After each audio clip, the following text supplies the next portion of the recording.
रानो नाम की एक चिड़िया थी। उसका घर घने जंगल में था। सदैव पड़ोसियों की सहायता के लिए तैयार रहती थी। सबसे अच्छा व्यवहार करती थी। एक बार की बात है, जंगल में जोरों का तूफान आया। सभी अपने अपने घरों में छिप कर बैठे थे। तभी रानो के दरवाजे पर दस्तक हुई। रानो चिड़िया ने सोचा कि तूफान के कारण गेट खटखट कर रहा होगा, लेकिन काफी देर तक खटखट की आवाज सुनने के बाद रानो चिड़िया ने दरवाजा खोला। चिड़िया बहन, मैं दूसरे जंगल से आया हूँ। रास्ता भटक गया हूँ। इस तूफान में तुम मुझे आसरा दूंगी? तभी जोर से बिजली कड़की। एक बार तो दोनों सहम गए। रानो चिड़िया ने कौवे को हाथ पकड़कर तेजी से अंदर ले जाते हुए कहा, कौवा भाई, इसे अपना घर ही समझो। निसंकोच यहाँ रहो। घर के अंदर आकर कौवे का मन बड़ा प्रसन्न हुआ। रानो चिड़िया का घर गुफा के अंदर था। वह खूब बड़ा और साफ सुथरा था। रानो चिड़िया ने कौवे भाई का आदर सत्कार किया। जल्दी ही दोनों एक दूसरे से घुल मिल गए।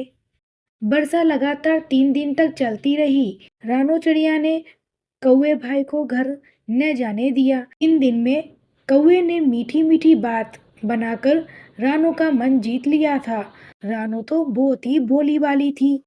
छल कपट जानती ही नहीं थी। कालू कौआ जो कह देता, उस पर रानो चिड़िया विश्वास कर लेती थी। एक दिन बातों ही बातों में कौआ कहने लगा, अरे रानो चिड़िया, घर तो तुम्हारा बहुत बड़ा है। तुम यहाँ पर अकेली ही रहती हो। किसी को अपने साथ रख लो ना। तुम्हारा मन भी लग जाएगा और दुख मुसीबत के लिए साथी भी मिल जाएगा। हाँ हाँ, सो तो है।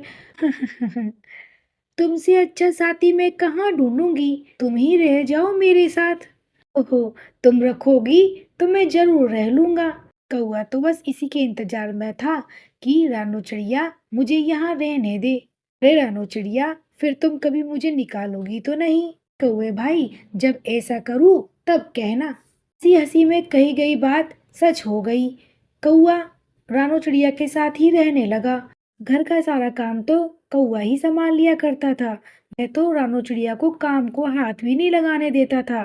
कौवे ने उसे पूरी तरह अपने पर आश्रित बना लिया था।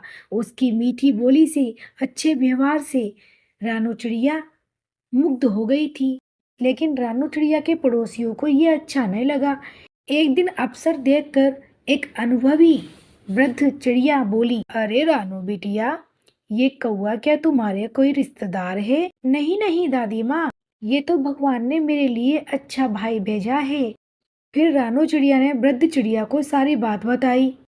दादी माँ, विपत्ति में हम दूसरों के काम आए, उनकी सहायता करें, यही तो समझ में आता है। अरे चिड़िया बेटिया, विपत्ति में हम दूसरों के काम आए, उसकी सहायता करें, ये तो समझ में आता है। पर किसी से भी घनिष्ठता बनाने से पहले अच्छी तरह से सोच विचार लेना चाहिए। जांच पड़ताल कर लेनी चाहिए, वह उसके योग्य है या नहीं। अरे रानू बिटिया, केवल व्यवहार के आधार पर प्रारंभ में ही किसी अपरिचित को सज्जन या दुर्जन कह पाना कठिन होता है, क्योंकि दोनों को व्यवहार एक सा होता है।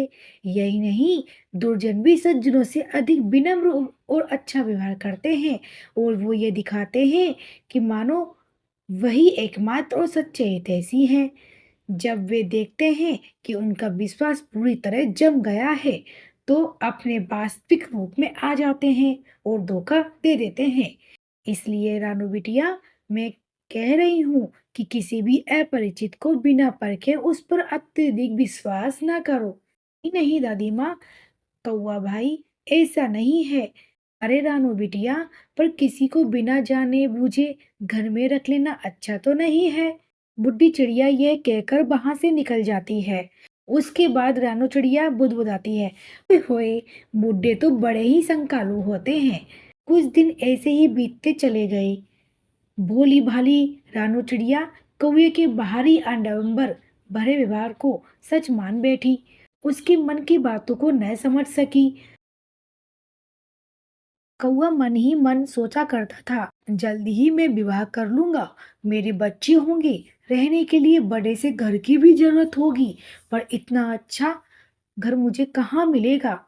वह सोचने लगता है, इस रानू चिड़िया को इस घर से निकाला जाए, तभी मैं यहाँ चैन से रह सकता हूँ। उसके मन ही मन निर्णय लिया कि इसे मैं अपने रास्ते से दूर करके ही रहूंगा। कौआ कई दिन तक यही सोचता रहता था। एक दिन कौए ने मन ही मन एक षड्यंत्र बनाया।